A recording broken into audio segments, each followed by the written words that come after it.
When you hear what I've got to say, I'm sure you won't be able to turn your head away.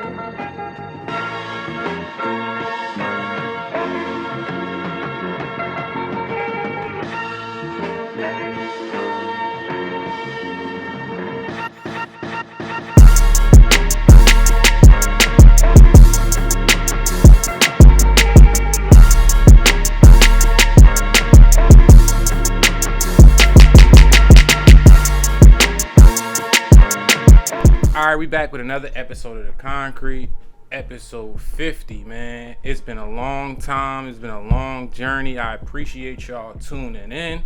I got another special guest, very special for the 50th episode. I appreciate y'all tuning in and just tune in to what he about to say. This is a legend from my city, the man, behind the camera, YesGod. I appreciate you, man. Thank you for having me, finally. Appreciate it. Appreciate you coming on. Made it to the big 50, man. It's dope. Appreciate it, man. Absolutely. It's lit. So, if I didn't introduce you well enough, it's the 50th episode. Definitely. Let the people know who you are. Well, you know, I'm Kev as in Kev YesGod. A self-made entrepreneur from the city, man, that loved the city to death and picked up a camera and started making history. Straight to the point. Definitely made history. So, I always like to start the episode off with an icebreaker. Okay. I done had a lot of conversations before with you, like all different type of conversations, but I'm a movie guy. I never had that conversation with you. Like, you different. What's your favorite movie and why? My favorite movie is Coming to America. You know, why? Because I like the fact that he didn't go with the regular tradition on how to get a wife. He wanted to find his own love, you know, and feel the way he wanted to feel, right? Versus tradition, you know, in that culture, right? He went to Queens to find his queen, yeah, right. So, just like I said, I let the people know where you're from, but of course he's from Chester, definitely. But born and raised, man. Let the people know, like, how did you grow up in Chester? I grew up in Chester, in the new homes. You know, I wouldn't dare walk down there now because it's different from how I grew up. But I grew up there, you know, from the ages 3 to 12. Then moved to the east side, to the Madison area, you know. Okay. So, and you come from a small family or a big family? I come from our family's it's not small, but it's it's normal. Okay. The Thomas, you know, I'm affiliated with the Thomases, the McBrides, the Paynes. Okay. You know, Chester's small, so everybody's related. Right. So I know you the man behind the camera, but I know growing up in Chester, you probably had different type dreams. So who did you look up to, or what was your dreams growing up in Chester? My dreams growing up in Chester were always been a sports fan. So, you know, sports down here is like our professional sports. You know, growing up, I used to idolize Jamar Kinder. You know what I'm saying? Jamil Boyer for the Chester High football team. Watch Jameer Nelson play, Rick Carroll, Bam. I always wanted to be a Chester Clipper. Right. Always. And I always tell people, I didn't care if I get in the game, but going to a Chester High game was like going to a Sisters game. I always wanted to be in the layup line. Right. You on a high team, you the man. Right. So that was always my goal and dream, and I did it. You know, I'm a real Chester Clipper. Right. So as we get on that, I'm happy I have you here because 2 days ago I was getting my hair cut. And we was in a barbershop, you know how I go, and people was talking about who was some underrated Chester Clippers, and your name was one of the first people to come up. They was just saying a lot of people don't understand you was big, your motor was crazy, and it's crazy. You ain't even have a crazy skill set, but for what you did, it was crazy for what you people wasn't moving at your size how you was moving. Not only that, our team was 6 strong, and we went to the state championship as a 6 players, you know what I'm saying? Right. And my biggest thing when I played, my athleticism, you know, I wasn't really a shooter or a handler, but you know, the way I was jumping was crazy, yeah. You can still fly or not? Nah, it's over with. It's over with. All right, so when you was playing basketball for Chester High, and you was in the height of your Chester High career, what was you planning on doing? Like, was your plans on going to college? What was your plans after that? Like seriously, I swear, none of that stuff registered because I just wanted to be on a high basketball team. Like, you know, looking back now, probably 20 years later, it's like, damn, what if I did go to school? What if I did get the right grades and everything? Like, Right. What I did, I never thought about college. It was never a thought. You know just what I'm wanted saying? to have on that orange and black. Yeah, you know what I mean. I never dreamed big about NBA or college or D1, and you know, I was just happy just to be a Clipper. Now like 20 years later, So they paying people your size. Yeah, so now 20 years later, I can give this knowledge to my son. Right, who's, right. You know, stepping in my footsteps, playing basketball. Right. We gonna get to him. Okay. I got something Absolutely. special for him. We Okay. gonna get to him. That's what it So, as far as the camera, like you said, you ain't never had no dreams of like going to college. Like, so what was you doing right after high school? Like, what was your? I did go to JUCO. I tried. I went the JUCO route. I went to Independence College in Kansas. That didn't work. Then I ended up in California at LA Valley College. Okay. That didn't work. You know, going JUCO is the hardest route. Yeah, it's hard. It's tough. So ever since I got back from there, I just got a 9 to 5. I was working for the school district ever since. So I've been in the school district for like 18 years now. Okay. Since then, yeah. So like you one of the people that's really embedded in Chester. I don't like I don't want to sound funny, but like when people think of Chester, I think you one of the people like when you think of Chester, like you Google it, your picture should come up one of the people. Because Chester is a great city despite the negative stuff people hear, and this is why I actually created what I created. Right. To change that narrative. Right. So what made you pick up the camera though? Like what went into that? When Facebook first came out, and you know you can record videos and just be funny and just do you, and people watching, you know, everything was a joke. You know what I'm saying? And I picked up camera. I started off with filming myself, you know, filming workouts, and just doing stupid stuff. And people was watching in comments. I'm like, yo, this is deep. So one day I had a vision. I'm like, yo, what if, you know, as I said, I played for the High. You know what I'm saying? And you know, none of this stuff was out. What if one person can go around Chester and capture everything, all the good stuff that people don't see? Right. And I actually happen to do it. Yeah, you definitely did it, and I think you did it at a legendary level. Yeah, but it's crazy because, and like I always say, and it sounds funny talking about it 10 years later, but everything I'm about to say is real facts. Check it, because it's never been done. Everything I ever recorded in Chester with my camera, no one ever did. I'm like the soldier boy of the camera game in Chester. I'm the first one to pick. Let's just think about it real quick. Have you ever seen the Chester High Prom? Nah. A basketball game? Nah. A football game? Nah. Shit, homecoming? Nah. You know what I'm saying? Class day. Right. I created that. Right, and it's crazy. It was always there. It just took somebody to be like, all right, I want to do this. Yeah, and my whole narrative of it was like, you know, about legends that played. Like I said, I grew up watching Jamar Kinder. They ain't on no YouTube and stuff like that. You hear about Jameer Nelson, but and people talk about like KB1. You can't go back and watch highlights of him at Chester High. Right.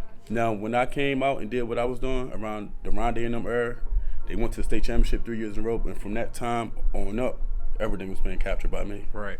And like what you was doing was basically helping all of them like put light on what they doing, especially like everybody know about Chester, but I feel like people from everywhere knew about them YesGod videos. Yeah, like they knew like YesGod got it up. And it's crazy because it started from the streets. It started, with the rap. Like even with the rap stuff, I heard, you used to watch the legendary stuff back in 2007, Neb Nasty and Dollar Bill, them battles and all that stuff. But it was never a storytelling situation. Right. Bringing everybody together. Seeing all the legends that you hear about all at one spot.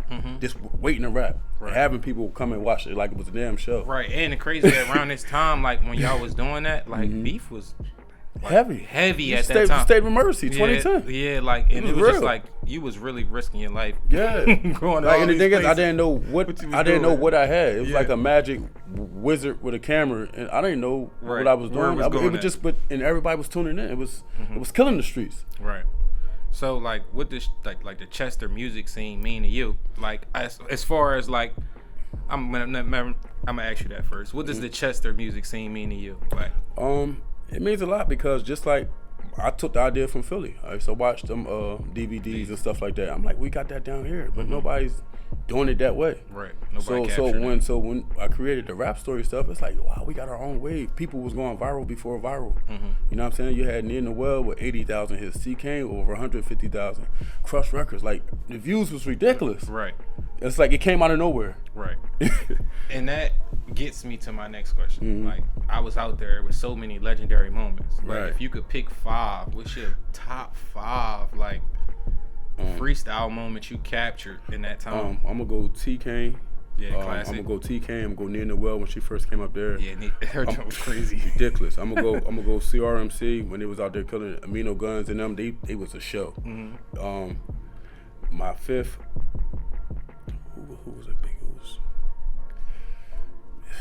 I'm gonna go with it's a lot, man. I'm gonna go with Some Village. Okay. Touch Entertainment. Okay. It's crazy. I was gonna name one, like, I don't know what happened. Like, he spazzed though. What? HO from the project. Oh, but that wasn't rap stories. That was personal. Oh, that was because I went down the hood. Oh, okay. Remember, okay. they couldn't come up Chester Park. Yeah. You know what I'm saying? Yeah, so you got to separate that. Yeah. That wasn't the rap stories. That was just like YesGod joints. You know what I'm saying? Okay. Yeah. That was ridiculous. Okay. So, as far as like filming things, like from all that you did, like it was just like preparing you for certain stuff. Like, what type of opportunities came out of you doing Chester Park, you filming for Chester High basketball? Because I know like a lot of people came to you after that and was like, yeah, I want you to do this, I want you to do that. All right, so knowing what I did and started, like I said, everything I ever did was never about money. It was a joke. It turned into something that everybody was tuning into. So eventually everybody's watching this YesGod guy, his videos, but it was just like hip hop, sports. So people like, yo, I'm gonna book you to do a birthday party and a wedding. I'm like, book me? What you mean book? What that mean? I don't know what booking mean. Right. What you mean book? Book me to do what? What you want me to do? I don't know how to do that. You know what I'm saying? Because everything I was doing was just raw and natural. Yeah. You know what I'm saying? So it went from doing these free, just putting Chester on to turning it into a business. So now it's what, 10 years, 12 years later, now I'm booked the busy all year round. Right. You know what I mean? Like, it's a business now. That's why I couldn't get him on here, y'all. He was booked. You know what I'm saying? And it's ridiculous. Like for example, in May alone, I got like 18 events in May booking, and I'm still working 9 to 5. Right. So I'm not even full time with this, but it's full time. Right. Exactly. You know what I mean? I definitely feel you. And this all come from everything I did 10 years ago. All right, but I got another touchy question I had to ask you. Go ahead. Who's your favorite Chester High team of all time? 2000. Okay. 2000 by far. Okay. I mean, to me, all time, yeah. To me, you know, the Rondé and them teams, it was great, but that 2000 team was special. Okay. And you had to be around to see that. Like, okay. Who was on that 2000 team? Like, that's nothing in them. Okay. Jameer, yeah. Yakuba.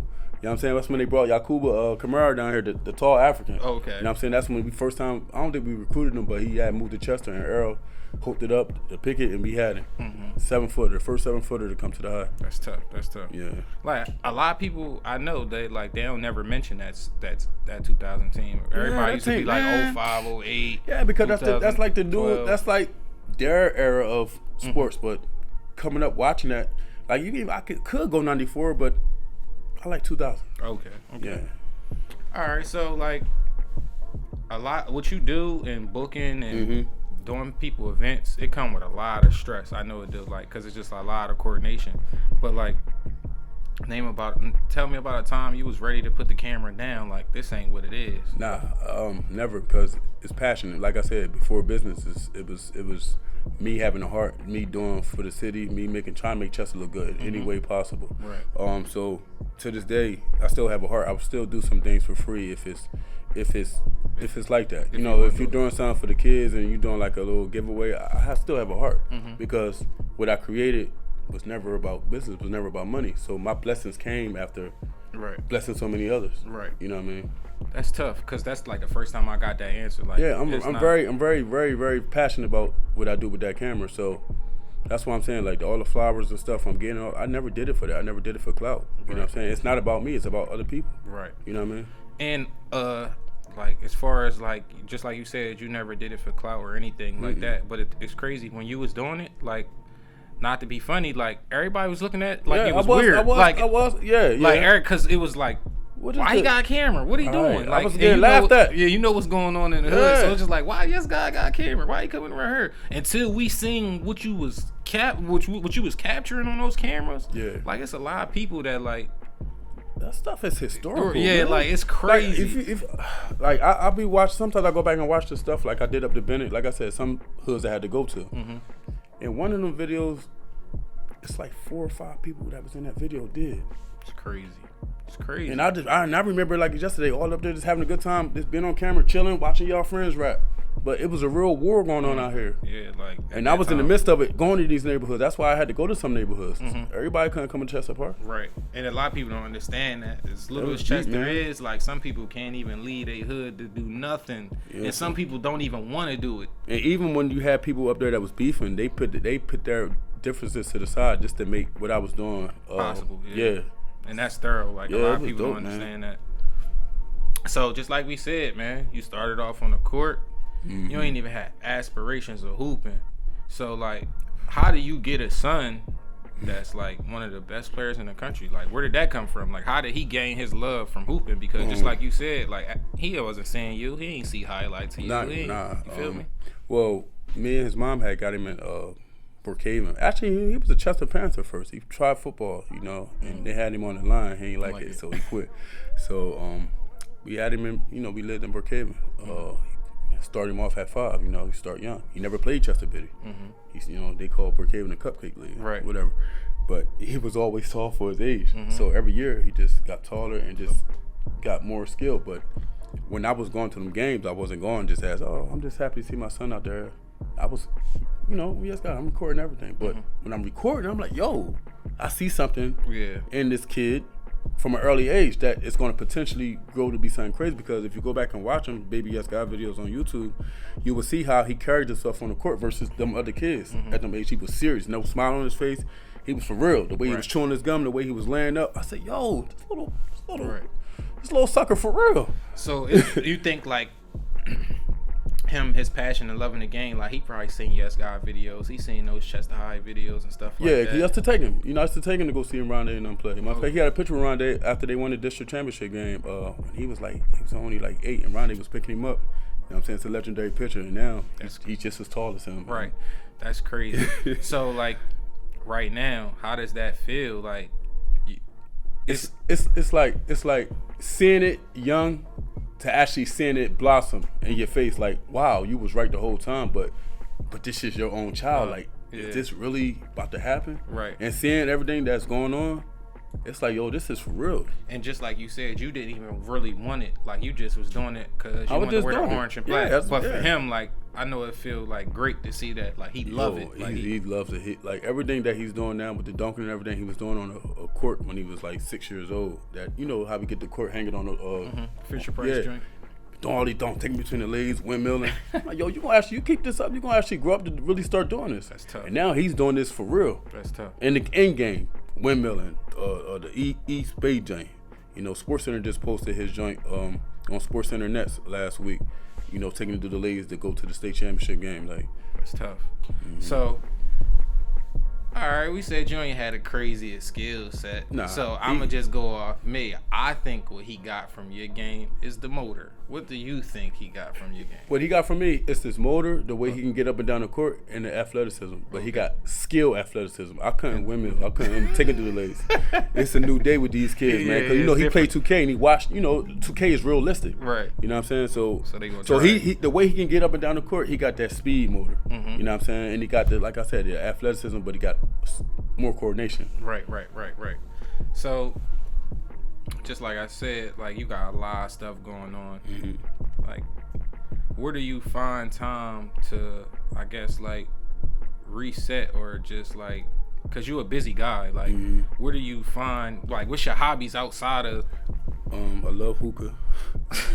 That's a hobby. Okay. Yeah, I mean, I love doing it. It's like my downtime to chill. You know what I'm saying? I love go-kart, bowling, and movies. Okay. You know what I mean? They're my hobby. And I love amusement parks. I love roller coasters and stuff. Okay. So, you told me you never had a time that you felt uncomfortable or anything. Well, not that, but how it didn't go right. But tell me about a time where, like, I got a time. Okay, all right. So you do got time. I was gonna say because having a son and raising a son, that I know it's a lot of the moments. Oh, you talk about far as that? Nah, even if it's that, anytime like something uncomfortable, but you ain't know how you was gonna get through it. Oh yeah, all right. Type joint, Yeah. When he moved to Florida. Okay. Yeah, that's the most uncomfortable time for me ever because I'm a day one father. I've been there every step of the way. Mm-hmm. So when things didn't pan out, with me and his mom, and she went her route, Mm-hmm. and she resided, and I know why she did it. You know what I'm saying? But that one I was like really stressed out because I didn't know how to handle it. It was different. Right. And it was like, just like I said, it probably was a learning experience. Y'all went through it, but you see what you got out of it now. Yeah, it's like it worked out for the best. Mm-hmm. It wasn't about sports. It wasn't meant to work out for you. It was meant to work out for him. Yeah, it worked out good, and I'm happy. And like I said, we all great now. Right. That's tough. Mm-hmm. So, like, if kids in the area wanted to do what you do, well, I'm going too fast. Y'all. I forgot about something. Mm-hmm. My man just got honored by the city. That's why we here. That's why how I forget that. Well, tell them about that. Like, what did you just get honored for? Even though I think you should have had it. What did you just get honored for? So I had like 3 major honors this year. I got honored in Jeff Cunningham honor. He passed away. He was a photographer for the class of he's from the class of 76. You know what I'm saying? He does events. He take great photos. Him and his wife. So they gave me an honor in his legacy. That was my first big one. Then that was the boys club. Then my church honored me. They turned around and honored me at church. Then the city of Chester, Will Morgan, he was around. He from up the way. He used to be at the, he used to be around the rap stories and and how when I first started doing Chester High football, and now he's a city council and he's assistant coach. Right. So he before he goes out, he wanted to show some love. Right. You know what I'm saying? Then the biggest one, like 2 weeks ago, my church organization again. It was a lifetime achievement award that was from the president. Because my guy connected to the president, and when they do like good stuff for people, right, he got the official stamp from him. Right. So, but getting it from the city, that was dope, man. Had the current mayor and the new mayor that was backing it, and they all been affiliated of my program. Right. You know what I'm saying? Like watching it and being a part of it. I did the mayor's inauguration ball. I did the new mayor's. I always covered Stephon Roots, because he was a journalist. Right. You know what I'm saying? So, but to get it from the city like that was dope. But like I tell people, I never was in it for that. It took 12 years to get that. Right. You know what I'm saying? So to get it now, it's dope. But I never asked for nothing like that because my passion for what I created don't comes with clout. I mean, it's like you're giving clout to other people. Right. You know what I mean? So that was my blessing. Right. So tell me about a time though, like you think you was most confident in your life. I think it's probably right now for me looking in, but let me know. Like, I think now because I done mastered the art of editing and putting my stuff out there fast. Like I've always been about timing. Me personally, like I know for a photographer, it's like a standard 2-week process. I know that, but I always I'm big on media. I'm big on.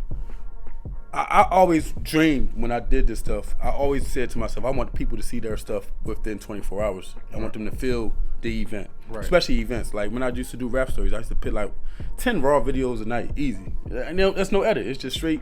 Yeah, but I'm always was fast with my shit stuff. I'm sorry. You straight. So now you're paying me to do it. I learned how to edit better. I learned how to edit faster, and I learned how to create my videos the way I see it. Right. So when I go home and I just drop everything down like a puzzle and put it together, put the music with it, and it's done. And now cameras got Wi-Fi in it. You can send your stuff right to your phone. And if your camera's good enough, you don't really have to touch the picture. Right. So you elevated, you upgraded everything, I guess, with the technology and everything. But what's next for YesGod? Like, you done a lot of stuff. It's kind of hard to say what's next. What don't you do? What's next that you didn't do? Like, I just want to do like more mainstream celebrity stuff. You know what I'm saying? I want to do like, I want to get the call like to go to AC or New York to do like a can't say Diddy. Man, a Diddy party. Shit, his parties be lit. I would love to do a Diddy party. I would love to like the real parties, not the nonsense he talking about, but them real parties, like them lit joints. Like for example, 50 Cent was in AC last night. I would love to be the one to get footage of that. Like, yo, YesGod, we want to book you for this. Like, I want to do like more mainstream stuff. Right. And it's crazy. I thought you was gonna say like a movie or something. Nah, like I'm that. not a movie guy. You're not. You know what I'm saying? Like that ain't my lane. Okay. So I stay in my lane. Like I don't do photo shoots. That ain't me. Okay. I'm known for what I'm known for. I never noticed that. You definitely don't. Yeah, I don't do photo. I don't do photo shoots. I don't do the maternity shoots. I pass it off to people I know that do that. You know what I'm saying? I stay what people know me for. Right. I'm an event photographer. Right. I want to do all events. That's my lane. Right. That's what I mastered. That's what I get booked for. And you know, So that's the blessing. So that's what's next for you. That's what you want. That's what I want to do. Yeah. I mean, I worked with celebrities before, but I want to be the person that really do like celebrity events. Okay. So, just like I said, man, you're a legend in the city. A lot of people watch the journey. Yeah, I watched the journey from day one. Like, a lot of people didn't understand it, but we damn sure understand it now. Yeah. So, like, all the kids that's watching you and want to do what you do, and like just like you said, you did something out of the box that was uncomfortable for most people, but you found the love for it. What would you tell the kids that looking up to you? I would say, don't get into something just to gain something. I would say you should be passionate about what you're going to do. You should have a passion and a likeness of what you're trying to create and get into. Because if you don't get that support right away, you're going to be discouraged. And if you're discouraged about that, then your heart not where it's supposed to be. You know what I'm saying? I know a lot of people that start businesses, and the first thing they do, they think Facebook buzz is the same as business buzz, which is not. Totally different. You know what I'm saying? And they feel like they don't get enough support because they say, well, people support popularity. Well, in order for your stuff to be popular, you have to have a passion about what you do and stick with it. They got to know you love it. Yeah, because like I don't ever want people to get discouraged about awards and all this other stuff. Your work speaks for itself. You know what I'm saying? So if you're talented at something and you're passionate about it, all that other stuff won't matter because it's your passion, it's your art, it's you. Right. You know what I'm saying? And when you have that, nothing can discourage you. You can just keep creating. It's your stuff. You know what I'm saying? Right. Lies told. So, this is episode 50 of The Concrete. I told y'all I had to do it big with my man YesGod. I appreciate it, man. Appreciate you coming on. Absolutely. It's a legend right here in the city. Appreciate y'all for tuning in. Keep tuning in. Love y'all.